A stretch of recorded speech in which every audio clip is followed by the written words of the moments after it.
Hey everyone, welcome to Rocky Tropics Gardening.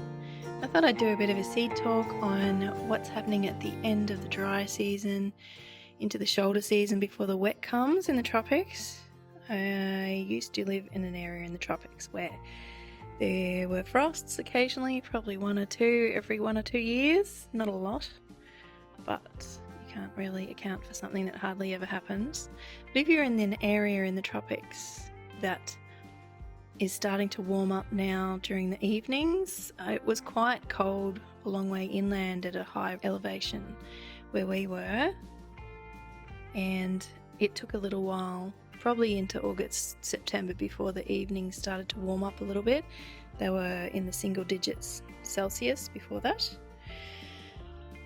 And yeah, these are the sort of things that take a little while to grow, like the eggplant to get to harvest. The best time of the year to plant so many things is to be harvesting in the dry season. I think it's just the gardening season in the winter in the tropics.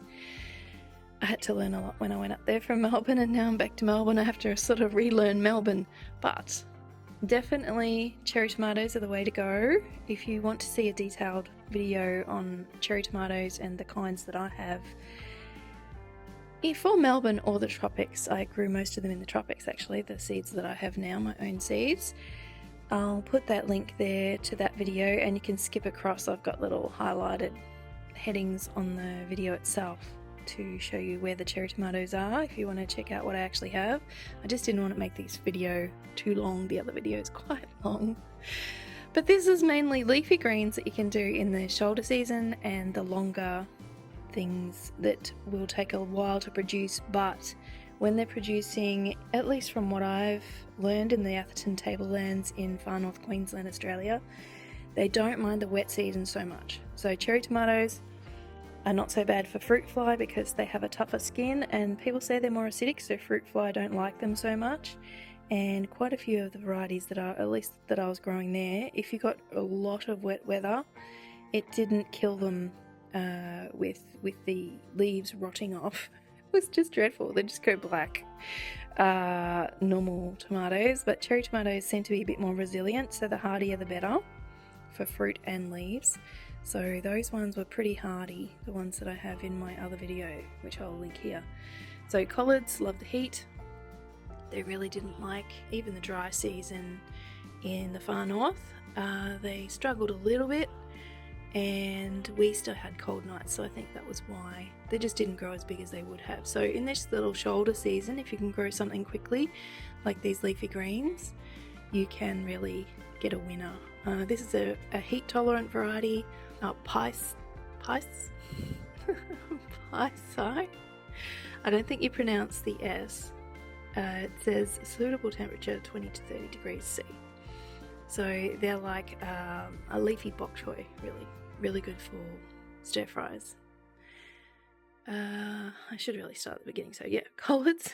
I was going to jump to the ones that are all around about the same, but I'll just go through them the way I've got them here. So wombok didn't do so well in the absolute heat, but if you can grow it quickly now, it'll be fine. Same with the sugarloaf. It's a heat tolerant cabbage, so it's pretty good if you can grow it quickly and just give it enough nutrients. So it's really good by the time you get to the really wet season around Christmas. Kale is pretty tough, even if you're in the dry season and you really don't water it much. It's fine. It is a little bit sweeter in the cooler weather, but I found even just for the chickens, don't have any now sadly, but the chickens would eat it if we didn't want to eat it if it was getting too dry. But because you could use it pretty much as a perennial up north until the bugs got it, yeah, kale is just so handy to have in the garden. This is a Tuscan Nero di Toscana variety of kale. I think that's the one a lot of people call dinosaur kale. Here is choysum or flowering pak choy. I love it. Also called kailan. It's so tasty. It's sort of mustardy and peppery. Quite good. It's fantastic to save seeds from any of the Asian greens. They're just so prolific. Mustard seed, I just buy it from the spice department in the supermarket. They're my own seeds. They're probably a bit old now, but so easy to grow as a cover crop, or just some greens in the meantime if you don't want to grow much over summer, over the wet season. A lot of people don't bother in the tropics because it's just too hard to figure out what doesn't like a whole lot of water dumped on it constantly. And the humidity depends which part of the tropics you're in. I was in the dry tropics. Rocket's usually pretty good unless it's super wet. It's pretty resilient. Spigarella is so tough. It's a brassica, it's a leaf broccoli, and lady at Seed Savers up north gave me some seed and I haven't looked back. Chickens loved spigarello. They just couldn't get enough of it. Daikon radish, I don't actually have a picture of that. It looks like a white carrot, but it has big wide radish kind of leaves, and the chickens love the leaves.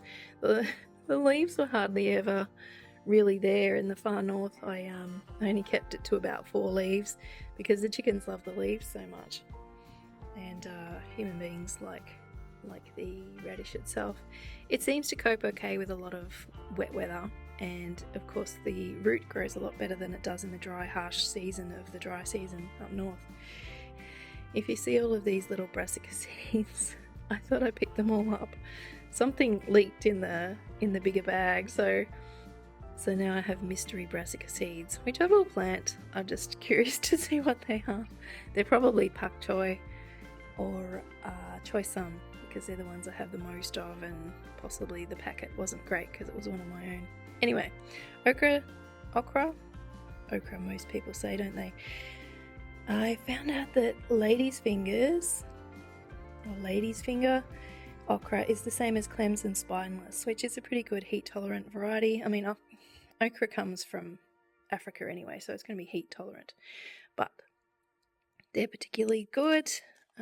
Even got some good seeds myself from there.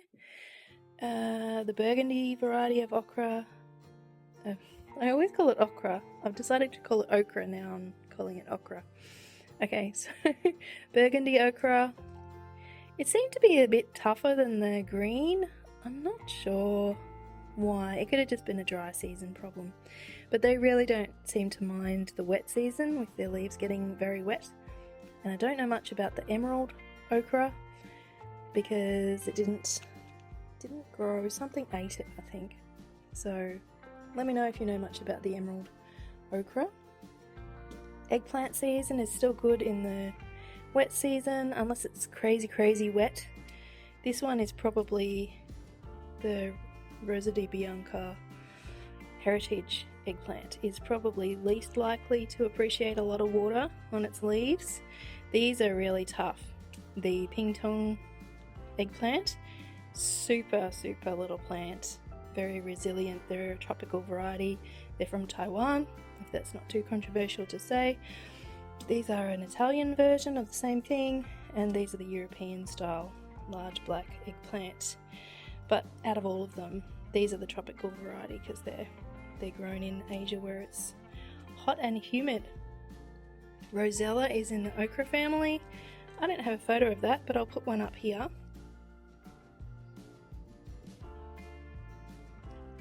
These are just my own seed. So many seeds.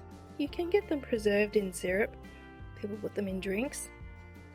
And I actually dry them out for tea, and they have lots of seeds in the centre, and you only eat the outside. The calyx is what you eat. I've heard people call it roselle, which I hadn't heard of, but in Queensland people make jam out of it a lot. I'm trying to avoid a lot of sugar, but yeah, I really love to make it into tea. And then of course when it's tea you have the choice to add honey or sugar if you want to or not. Cape gooseberry, South African thing. It has big kind of fuzzy, or big-ish, fuzzy leaves, and it doesn't seem to mind the wet. It just went nuts in summer, and for the most part the summers that I grew it grew really well. It just needs a partner, so it needs pollination from another plant. Pineapple ground cherry didn't grow very well in winter, so this is the time to plant it. It actually takes quite a while to produce, and so do these. If you're talking general leafy greens, they take a lot longer than those. So that's my hopefully not so long video about what I'm growing now, that is either leafy green that you can grow quickly in the shoulder season before the really wet weather comes, and harvest then in late spring, or ones that might survive through the wet in the summer. Hope that's helpful. Hope you're having a lovely day and you're enjoying your garden or planting it. Thanks for watching, and I'll see you next time.